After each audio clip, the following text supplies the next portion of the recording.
Canelo Alvarez just walked into the ring with $80 million in his pocket and walked out with fans fuming. Picture this: Cinco de Mayo, a night that's supposed to be a celebration for Mexican pride, culture, and legacy in boxing. Instead of fireworks, fans got a dud. People shelled out their hard-earned money expecting a war. What they got was a glorified sparring session, one where Canelo barely broke a sweat, and even worse, didn't seem to care. The frustration from the crowd was as loud as the silence in that ring, and if there was any doubt about how people felt, promoter Sampson Lewkowicz made sure to put it into words. Shameful. Canelo walked into the fight as the reigning WBA, WBC, and WBO super middleweight champion, facing IBF title holder William Scull in Riyadh. Expectations were sky high, not just because of the belts, but because this was Canelo we were talking about, a living legend in Mexican boxing. But from the opening bell, something was off. He wasn't letting his hands go. He wasn't pressing forward like he used to. Over the course of 12 full rounds,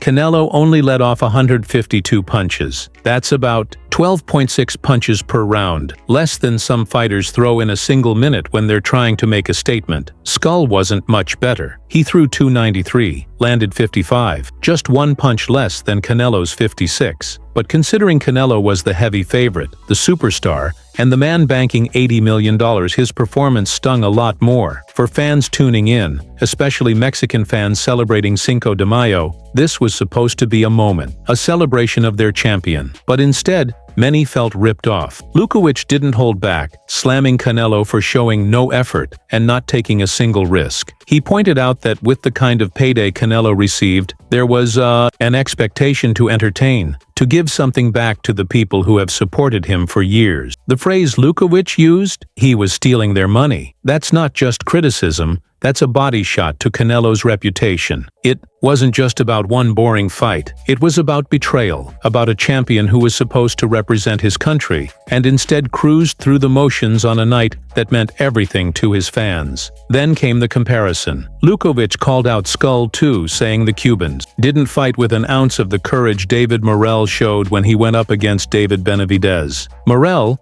though he lost, went out on his shield, fighting like his legacy depended on it. Scull? He survived. That's it. Lewkowicz said Scull lost with shame. No fire, no guts, no pride. He wasn't the kind of Cuban fighter fans are used to. Fighters like Guillermo Rigondeaux or Erislandy Lara, who made their names off heart and skill. Scull, according to Lewkowicz, was just a German-based guy with a Cuban passport, lacking the pedigree and the hunger that define great fighters from that island. He didn't come from Cuba's fabled amateur system. He didn't have a legacy to protect. He was just there. And that brings us to the bigger picture. Canelo's trajectory since losing to Dimitri Bivol in May 2022. That fight was supposed to be a calculated risk, a win he thought he could cruise through, but he got outboxed and outclassed. Since then, Lewkowicz says, it's been one cherry-picked opponent after another. No real danger, no high-risk, high-reward matchups. Just names on a list that Canelo could beat without stepping out of second gear. And Saturday night, it was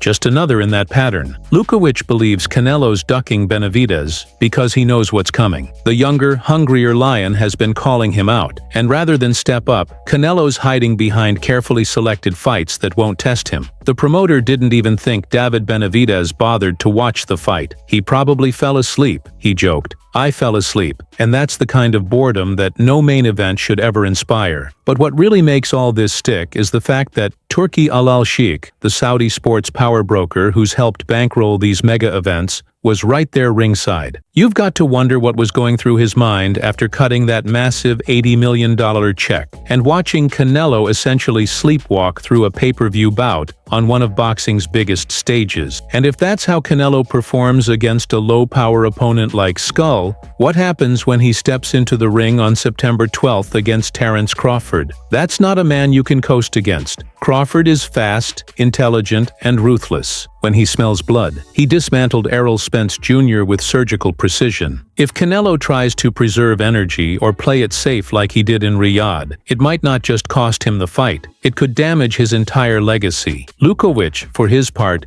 isn't just looking to stir the pot. He's planning something bigger. He's eyeing September or October for Benavidez's next fight, and even has his sights set on booking the iconic Cinco de Mayo weekend in 2026 at the T-Mobile Arena in Las Vegas. His dream? A unification showdown between the winner of Artur Beterbiev versus Dmitry Bivol II and Benavidez, real champions, fighting for real glory. In his mind, that's what boxing needs right now. Fighters who leave everything in the ring, not celebrities, chasing paydays. And the subtext is loud and clear. If Canelo won't step up, someone else will. Because the sport and the fans deserve better. Now, with this latest performance etched into the minds of millions, the question isn't just whether Canelo can beat Crawford, it's whether he even wants to. The fire that made him a star, that push to dominate, to entertain, to prove something, is flickering. Boxing fans aren't stupid. They can tell when a fighter is phoning it in, and on Saturday night, Canelo dialed it in from the locker room. If he's going to shut up the critics and win back the respect of his fan base,